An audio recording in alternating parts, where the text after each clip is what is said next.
अब मैं आ जाती हूं संसद के कुछ और, चूंकि संसद भवन में लगातार ये सत्र जारी रहेगा। एसआईआर के मुद्दे पर आप लोग सरकार को घेरना चाहते हैं, दूसरे और भी तमाम मुद्दे हैं, लेकिन एसआईआर पर कांग्रेस पार्टी ने, राहुल गांधी ने जो बड़ी रैली की, रोड शो किया बिहार में, वो काम नहीं चला। आप सोचिए, सबसे बुरा प्रदर्शन इतिहास का दूसरी बार कांग्रेस का रहा, 6 सीटें और 8.5% आपका वोट शेयर बिहार में। तो एसआईआर मुद्दा तो नहीं बन रहा है ना चुनाव के दौरान? नहीं, एसआईआर मुद्दा नहीं बन रहा है, ये तो मैं मानने तैयार नहीं हूं। लोगों अनजाने में, लोग शायद हमारी कम्युनिकेशन फेल हुई, ये मैं मानने तैयार हूं कि हम लोगों को जागरूक नहीं करें ये समझाने की क्या होगा आपके साथ और क्या हुआ है। अब आप देखते जाइए कितने तरीके से एसआईआर हम पे लागू हो गए, इलेक्शन कमीशन से लेकर नीचे तक। ये पिछले 11 साल में कैसे केंद्र सरकार कानून बदलते गई। सबसे पहले इलेक्शन कमिश्नर को चूज करने के तरीके बदल दिए, है या नहीं? इलेक्शन कमीशन चूज करने में चीफ जस्टिस ऑफ इंडिया भी शामिल होते थे, अचानक रातों रात निकाल दिए। ब्यूरोक्रेट को बिठा दिए। ब्यूरोक्रेसी किसके नीचे चलती है? घोड़सवार वो और लगाम इनके हाथ में। फिर उसके बाद कानून बदल दिए कि हम कोई भी कानूनी तौर से हम कोर्ट में जाके इलेक्शन कमीशन को काबू में नहीं ला सकते हैं। अपने आप को वो लोग उस इसमें से निकाल लिए। तो घूम फिर के अगर आप आज के दिन एसआईआर और इलेक्शन कमीशन रोल रिवीजन में सैकड़ों लोगों को हटा दिए, ये तो सबूत समेत देशवासी आगे आए हैं और बोले हैं। और उनके अपने बीजेपी के अपने वर्कर्स ने कहा मैं तो हरियाणा में जाके इतना वोट किया हूं, मैं तो ये तो सबूत पेश करे। इस सोशल मीडिया में आ गए लोग, दिखा दिए हैं। लेकिन सोशल मीडिया में हर चीज जो आती है वो पूरी तरह से सच नहीं तो आप करिए सर्च, आप करिए और पता कर लीजिए ये सच है या नहीं। जो लोग आगे आके इलेक्शन कमीशन के वोटर आईडी दिखा के कह रहे हैं हमने इधर वोट दिया उधर वोट दिए और इतने वोट हट गए, और लोग हमसे सवाल कर रहे हैं कि मैडम आप लोग तो शेख हसीना को यहाँ ला के रखे और उनको सुरक्षा कर रख रहे हैं और सिक्योरिटी दे रहे हो, और हमारे यहाँ तो बांग्लादेशी को ढूंढ के आप भगा रहे हो। ये कौन सी राजनीति है? तो मैं जवाब क्या दूं लोगों को? वोटर बेवकूफ नहीं है, लेकिन वो राजनीतिक शरणार्थी हैं जिसको पनाह दी जाती है अगर कोई दूसरे देश का इस तरह का नेता मांगता है। लेकिन घुसपैठिए जो अपनी पहचान छिपाकर गलत तरीके से प्रवेश लेते हैं, उनको बाहर करना सरकार का काम है, वो काम है। तो आपने कैसे पेश करे हैं कि ये घुसपैठिए आज बैठे हैं? कितने सालों से वो लोग आ रहे हैं? आपने किया, आपने राशन कार्ड दिया, बिजली का कनेक्शन दे दिए, उसको रेगुलराइज कर दिए। ये कहाँ कहाँ हुआ, कैसे? 11 साल लगा केंद्र सरकार को नींद से उठ के ये बताने के लिए कि ये सारे घुसपैठिया हैं। नक्सलाइट को तो बैठे बैठे वो हाथ बांध के कमरे में बैठे तो जाके घुस के आप मार दे रहे हैं। तो घुसपैठियों का आपका जानकारी हुआ नहीं था? आप नक्सलवाद की बात कर रही हैं, लेकिन ये भारत सरकार की क्या बड़ी कामयाबी नहीं है? अभी एक हाल ही में बड़ा नक्सली मारा गया है और 2026 तक का लक्ष्य निर्धारित किया गया है कि नक्सलवाद से देश को मुक्त करा दिया जाएगा। गृह मंत्री का ये बयान है। जो भी बयान देंगे, नक्सलवाद कब से है, क्या है, ये अलग मुद्दा बनता है। इस पे पूरा 1 घंटे की चर्चा कम से कम करना पड़ेगा और आपको समझना पड़ेगा कि आप नक्सलवादियों को आपने बुलाया नहीं और कहा नहीं कि आप अपना वेपन्स नीचे कर दीजिए और मेन स्ट्रीम में ज्वाइन हो जाइए। आप इनको इंसेंटिवाइज नहीं करे हैं, मगर रातों रात बिना कुछ आप जाके घुस के आप मार दे रहे हैं और आप सोच रहे हैं हम मुक्त हो गए। मैं चाहती हूँ कि देश मुक्त हो नक्सल से। नक्सलबारी पैदा कैसा हुआ और क्यों, और आज तक लागू कैसी रही, ये भी आप समझ लीजिए। लेकिन नक्सलबाड़ी मतलब ये अब मैं बंगाल की बात करूंगी जहां से मेरा क्षेत्र में नक्सलाइट्स रहते थे और उनमें से कई लोग ऐसे हैं जो बहुत पढ़े लिखे हैं। ये मत सोचिए कि हर आदमी कोई गरीब मजबूरी में जाके बंदूक लेके मार रहा है, नॉट एट ऑल। नक्सलबाड़ी की आइडियोलॉजी क्या फायदा जिसमें लोगों की जान लेना लिखा हो? तो मैं भी ये सवाल पूछूंगी यही केंद्र सरकार से। मैं तुलने में नहीं ला रही हूँ नक्सलबाड़ी और सरकार। ये पढ़े लिखे की क्या फायदा जब सरकार सब कुछ जानते हुए लोगों के अधिकार छीन लेती है और उनके हक हटा देते हैं। कानूनी तौर से आप मेजॉरिटी इसमें आके आप बिल बिना चर्चा आप पास कर दे रहे हो और ऐसे ऐसे कानून बना रहे हो कि आदमी को कोई सहारा नहीं, कोई मौका नहीं, वो कहीं मोड़ के कहीं जा नहीं सकते, ना लीगल रिकोर्स ले सकते, ना सोशल रिकोर्स ले सकते। तो ऐसे ऐसे कानून जो बन रहे हैं इसके बारे में आपको कोई इतराज नहीं। पक्ष आरोप लगाता है कि आप लोग डिस्कशन में भरोसा नहीं करते ना, जब भी किसी मुद्दे पर चर्चा की बात आती है विपक्ष हंगामा शुरू कर देता है। तो हंगामा होती क्यों? फिजूल में तो हम नहीं करते। हमारे फर्ज क्या बनती है? विपक्ष में रहते हुए ऐसी बात नहीं है कि वो जीत के आए और हमारी कोई जिम्मेदारी नहीं है, हम विपक्ष में चुपचाप मुंह पे उंगली लगा के बैठे रहेंगे। नो, हमारी जिम्मेदारी 100 गुना और बढ़ जाती है कि पक्ष में हो या ना हो, ताकत हो या ना हो, आवाज बुलंद रखें, आम जनता का, सिटीजन का, मेरे भारतवासियों का आवाज हम यहाँ सुनाएं। ये हमारी फर्ज बनती है। तो हम जब आके कह रहे हैं एसआईआर पे चर्चा करो, तो क्या क्या प्रॉब्लम था? सरकार को कह सकते थे कि आप आइए, बिजनेस एडवाइजरी कमेटी में हम तय कर लेंगे ये डेट से ये डेट। अब लोकसभा में तो आगे इसी तरह से हंगामा होता रहेगा या उम्मीद की जाए कोई सार्थक बहस जब तक सरकार अपनी जिम्मेदारी नहीं पहचानेगी, अगर सरकार विपक्ष की मांग को आप इज्जत नहीं देते हैं, अगर आप सोचते हैं कि आपके पास बल है, ताकत है, तो आप डेमोक्रेसी को कुचल देंगे, मरने दम तक, जब तक इस कंठ में ऊपर वाले ने आयु दिया, बोलेंगे हम। बोलना है, जरूरी है, क्योंकि ये मेरी भी देश है, ये मेरा देश है। अब यकीनन विपक्ष का ताकतवर रहना भी जरूरी है, लेकिन मैं आ जाती हूं कांग्रेस पार्टी के। आप 1986 में पहली बार राज्यसभा के लिए चुनी गई। उस समय आपकी उम्र भी बहुत कम रही होगी। उसके ठीक 2 साल पहले राजीव गांधी को प्रचंड जनादेश मिला था, जब पहली बार कांग्रेस पार्टी 414 सीटों पर जीत हासिल की थी। तब से लेकर आज तक इस देश में बहुत पानी बह चुका है। कांग्रेस पार्टी अगर इस स्थिति में है कि 11 सालों की सत्ता के बावजूद आप उस तरह से राज्यों में नहीं हरा पा रहे हैं भारतीय जनता पार्टी को, या दिनों दिन वो और मजबूत होती चली जा रही है। आपने नक्सलबाड़ी का जिक्र किया, नक्सलबाड़ी रेलवे स्टेशन पश्चिम बंगाल में है। आप सोचिए, पश्चिम बंगाल में आप 4 दशक से गायब हैं, उसके लिए तो बीजेपी कहां जिम्मेदार? देखिए, 100 साल से ये लोग गायब थे ना। आप भूल गए इतिहास, जब भाजपा में 3 या 4 सीट थे। एक समय समय होता है ऐसा, साइक्लिकल होता है, जो लोग बातों में आ जाते हैं और सोचते हैं कि चलो कुछ और हो जाती है। हम लोग इतने साल रहे और इतने साल देश चलाए, उनको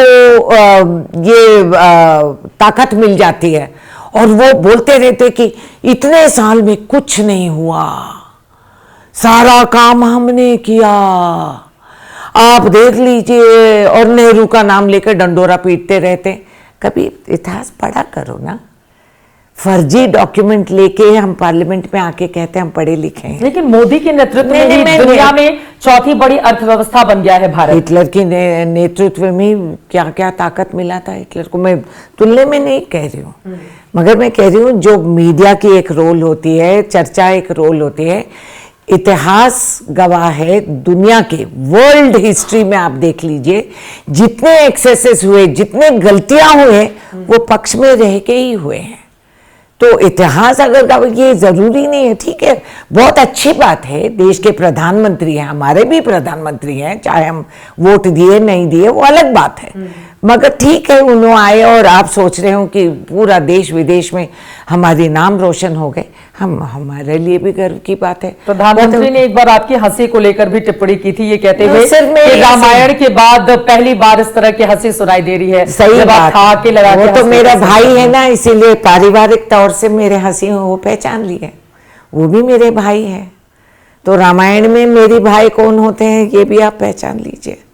तो भाई के नाते वो कुछ भी बोल सकते हैं। आपकी बार राखी को मैं उनको राखी बांधने वाली हूँ। इस रक्षाबंधन में आप प्रधानमंत्री जी को राखी बांधेंगी? हाँ, क्यों नहीं। जब उन्होंने मेरे को कहा और मैं उनको भाई कह रही हूँ तो मेरा हक बनता है, मैं देश के प्रधानमंत्री को राखी बांधूंगी। तो आप एलकेएम जाएंगी, लोक कल्याण मार्ग, उनके आवास पर राखी बांधने के लिए? हाँ, जहां भी जाना पड़ेगा जाऊंगी।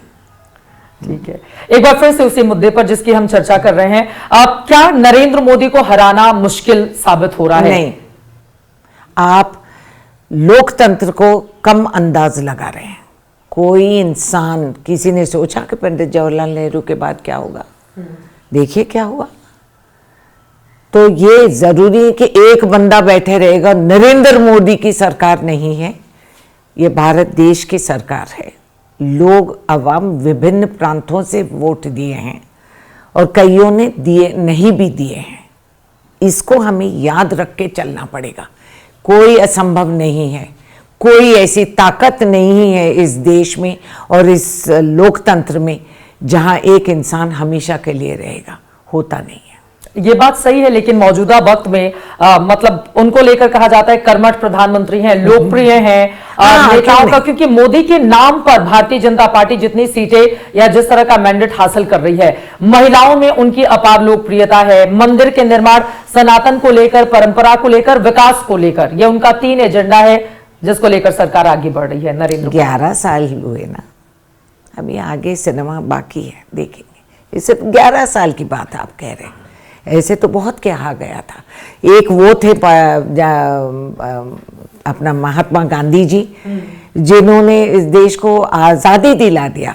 उन दिनों में जब हम विलायतों के खिलाफ लड़े, जब भी हमने सोचा कि हमेशा के लिए गांधी जी रहेंगे, है चर्चा में है, आलोचन में है, चुनौतियों में गांधी जी याद आते हैं।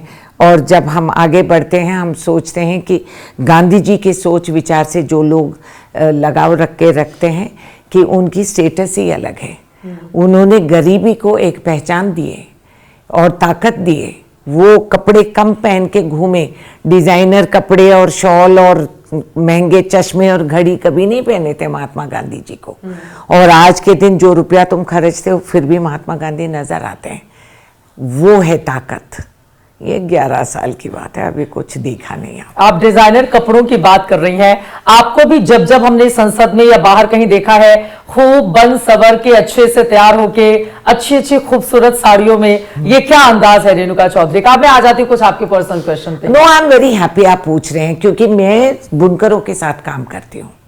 जो भी मैं सिंथेटिक नहीं पहनती हूँ, मैं वही साड़ी पहनती हूँ जो मेरा बुनकर और उनके सारे परिवार मिलकर बनाते हैं। असली आर्टिस्ट ये अलग आर्टिस्ट हैं जो गैलरीज में बड़े बड़े पेंटिंग करोड़ों में बिकते हैं, मगर मेरे असली आर्टिस्ट वो है, वो बुनकर जो सूती को लेकर वो सारा परिवार जुड़कर उसका धागा बनाकर वो साड़ी बनाते हैं और डिज़ाइन इर्द गिर्द के प्रकृति से लेते हैं। तो वो अंबी आप जो देखते हैं साड़ियों पे, ये भी तो उन्हीं के हैं।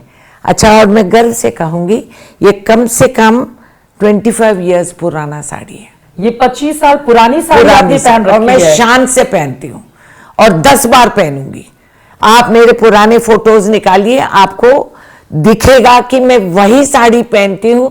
जब तक वो फट नहीं जाएगी मैं वही साड़ी रखती हूँ और पहनती हूँ और शान से कहती हूँ कि मैंने पहना, क्योंकि मैं जानती हूँ कि कितना मेहनत, ये हमारी स्टेट की पहचान है ये इक्कत, और ये बनाने में कितनी ताकत, कितनी सोच विचार जाती है।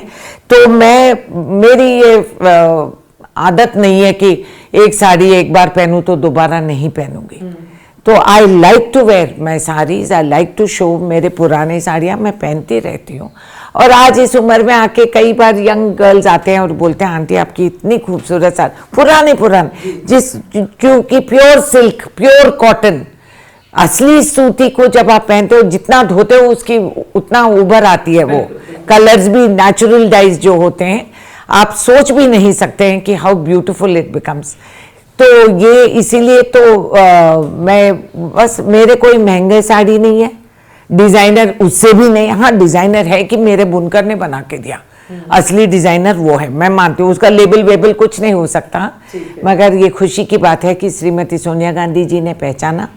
सोनिया गांधी जी इक्कत पहन के हमारी स्टेट की हैंडलूम को एक पहचान दे दी, एंड दैट इज़ वंडरफुल, क्योंकि वो बहुत ताकत दिया हमारे लोगों को और वो एक फैशन स्टेटमेंट बन गई। अब आपने ताकत शब्द का इस्तेमाल कर लिया है, तो जब मैं आपके बारे में रिसर्च कर रही थी, मुझे पता चला कि पहले आप कुछ हाथ में ऐसा पहन के चलती थी कि किसी को पंच, मुक्का, हाँ, वो मेड टू ऑर्डर थी, साइज फिट रहना, नहीं तो अपनी उंगलियों में दब जाएंगे। और उसको हम धागा भी बांधते हैं ताकि वो थोड़ा सुकून रहे, हड्डियों पे वो मेटल ना रखे। हाँ, ये फैक्ट है कि मैं मुक्का पहन के जाती थी और हैंडबैग में रिवॉल्वर थी और केमिकल मेस का कैन भी लेके जाती थी। नॉन कन्वेंशनल वेपन्स, रिवॉल्वर का मेरा लाइसेंस है और मुझे प्रैक्टिस भी है कैसा चलाना। हाँ, ये सच है। प्रैक्टिस भी। रिवॉल्वर रानी फिल्में तो हमारे दर्शकों ने देखी होगी, लेकिन रिवॉल्वर के साथ आपको जोड़कर भी बड़े सारे शब्द अलग अलग गढ़े जाते रहे एक समय में। हाँ, वो इलेक्शन में उन दिनों पे दीवारों पे लिखने देते थे, तो मेरे विपक्ष के लोग वो लिखते थे कि रिवॉल्वर रानी, राउडी, रेणुका, ऐसे कई कई टाइटल्स मुझे दिए गए हैं। It's okay. तो रिवॉल्वर क्यों रखना पड़ा आपको? क्योंकि उन दिनों में बहुत वायलेंस होती थी इलेक्शंस में, और हम कई एरियाज़ में जहाँ बम वम चलते थे हम लोग जाते थे, और मैं अकेली औरत रहती थी कई बार पूरे मर्दों के टीम में, और रक्षा के लिए, सुरक्षा के लिए मैं रखती थी। कभी चलाया भी आपने? किसी के ऊपर नहीं चलाया, मगर रिवॉल्वर निकाल के तो दिखा दिया और वो भाग गए, तो उतने में हो गया बात। कभी आपके ऊपर हमला करने की कोशिश की? कई बार हमला मामूली बात नहीं। मेरे 6 साल की लड़की स्कूल से वापस आ रही थी, पंजोकुट्टा पुलिस स्टेशन के सामने उसके स्कूल की गाड़ी को रोक दिए, बच्ची दब के सामने और पीछे सीट के नीचे बैठ के चिपके, ड्राइवर गाड़ी छोड़ के बाहर भीड़ के साथ खड़े हो गया। वो उनकी स्ट्रैटेजी थी, बोला नहीं तो मैडम मुझे भी मार देंगे, और मैं गाड़ी ने पटरी के ऊपर जिसकी खोखा थी, वो टेलर जिनकी मैं मदद की, उसने मेरे घर पे फ़ोन किया कि मैडम आप जल्दी आ जाइए, आपकी गाड़ी को आग लगाने की कोशिश कर रहे हैं। तो ज़रूर मैंने रिवॉल्वर लेके। किस स्टेट की बात है ये? आंध्रा। हाँ, तो मैं एक गाड़ी एक हाथ से चलाते हुए हाथ में रिवॉल्वर रख के मैं भाग के आ गई, और मेरी बच्ची दिखी नहीं, और मैंने बोला बच्ची कहाँ है? तो जब मैं गाड़ी से उतर गई, मैं गाड़ी इंजन भी ऑफ नहीं करी, वो धक धक धक करके जाके रुक गए अपने आप। एम्बेसडर गाड़ी थी और मैं रिवॉल्वर लेके खड़े हो गए। मैं बोली कोई हाथ लगाए तो देखो, मैं मुझसे लड़ना है, मुझसे लड़, बच्चों से क्या। और ऐसे एक बार चिंतल बस्ती में भी मेरी माँ के गाड़ी को ये कोशिश कर रहे हैं। हमारे हस्बैंड के इंडस्ट्रीज जला दिए हैं, राजनीतिक तौर से इंडस्ट्रीज जला दिए हैं। वो दिन वो प्रधानमंत्री चंद्रशेखर जी, मैं उनको बहुत आदर प्रणाम करती हूँ, उन्होंने बाद में पूछा भी कि आपके इंडस्ट्रीज जल गए तो आपके इंश्योरेंस था क्या? नहीं था, हम कॉम्पनसेशन दे रहे हैं जिन जिन का प्रॉपर्टीज जल गए। तो वो माहौल से मैं आई हूँ, और जहाँ मैं जाती थी बम फेंकते थे, वो प्याज और मुरमुरे के टोकरियाँ रखते हैं वहाँ, ऐसे मोड़े के स्टैंड के जैसे, और नीचे बम रखते थे। वो इलाकों पे हम घूम के आए, मैं अकेली औरत गई हूँ वहाँ कई बार। तो इसीलिए इतनी दबंग हो गई रेणुका? नहीं, दबंग शायद हमारी फादर पेरेंट्स की जो जिस ढंग से मुझे बड़ा किए हैं, तो जैसे वो उन्होंने कभी, शुक्र है मेरे कोई भाई नहीं थे, अब तो मोदी जी है मेरे भाई, मगर शुक्र है कि उन दिन मेरे सगा भाई कोई नहीं है, तो शायद वो मेरी फ़ायदा की बात हुई। क्योंकि घर में ये चर्चा कभी नहीं चली, तुम कैसे जाओगे, भैया आएगा, तुम रुको, 16 साल की लड़की को हम 6 साल का लड़का टंग के भिजवा देते हैं कि ये जाएगा तेरे निगरानी रखने। क्या बेवकूफ़ी है कई बार हमारे सामाजिक तौर से, हम क्या नॉनसेंस प्रैक्टिस करते हैं। तो मेरे पास वो लग्जरी थी नहीं कि कोई भाई आएगा, कोई लड़का रहेगा और वो कुछ काम करेगा, ये तो था ही नहीं। तो अगर मैंने कहा डैडी गाड़ी की पंचर हो गई, तो कहते थे तो मुझे क्या बता रहे हो, जाओ बदलो। तो मुझे 3-4 साल क्लीनर रहना पड़ा गाड़ी की देखभाल में। किसी से नहीं डर लगता है आपकी बातों से कि आप किसी से नहीं डरती हैं? नहीं, मैं क्यों डरूं, वो तो मेरी जन्म पत्री में शायद भगवान लिखना भूल गए और डर के बजाय गुस्सा दे दिए। प्रधानमंत्री जी को, यानी कि आप बार बार उन्हें भाई कह के संबोधित कर रही हैं, उनको कोई एक सलाह देनी हो तो क्या देना चाहेंगी? कि महिलाओं को पहले इज्जत करिए, जो आप अपनी माँ का इज्जत करते थे। याद रखिए कि हर महिला आपकी जन्मभूमि है, हर पुरुष इसी जन्मभूमि से पहले सांस लेते हैं। हम अपना सब कुछ दे के आपको पलते हैं, और फिर हम जब पैदा करते हैं एक देशवासी को भी हम पैदा करते हैं। और उनकी मां को जब कांग्रेस के मंच से बिहार में गाली दी जाती है, गलत तो कांग्रेस बात का कोई भी बड़ा नेता आके उसको खारिज नहीं करता है। नहीं, सवाल ही नहीं उठता। वो आदमी कौन था हम पहले पहचानने में हमें टाइम लगी, वो है कौन। ये कोई भी आके कुछ भी कर लेते हैं और कह देते हैं हम कांग्रेस ये मानने तैयार नहीं है। कांग्रेस का आरजेडी का मंच था। ये तो फिर वो गलत है। हम मानने तैयार नहीं है कि कोई किसी की मां को बेइज्जती करे, मगर पार्लियामेंट में आके देश के प्रधानमंत्री कहता है कि किसी की इतने करोड़ों की गर्लफ्रेंड और ये विदेशी गाय जैसी किसी कांग्रेस की बेवा कौन है, ये अश्लील शब्द है। राहुल गांधी को कोई एक सलाह देनी हो तो आखिरी सवाल। बुलंद रखे आवाज और लड़ो, आगे बढ़ो, हम आपके साथ हैं। बहुत धन्यवाद एबीपी न्यूज से जुड़ने के लिए। रेणुका चौधरी जी बिल्कुल दबंग बेबाक अपने ही अंदाज में सामने आती हैं और आपकी यही बेबाकी अक्सर चर्चा का विषय भी बनती है। और यकीनन मौजूदा वक्त में आप देखेंगे बहुत कम महिलाएं ऐसी आपको मिलेंगी जो इतनी साफगोई से अपने दिल की बात देश के सामने तक पहुंचाती हैं। अभी के लिए दीजिए इजाजत। देश और दुनिया की तमाम खबरों के लिए आप देखते रहिए एबीपी न्यूज।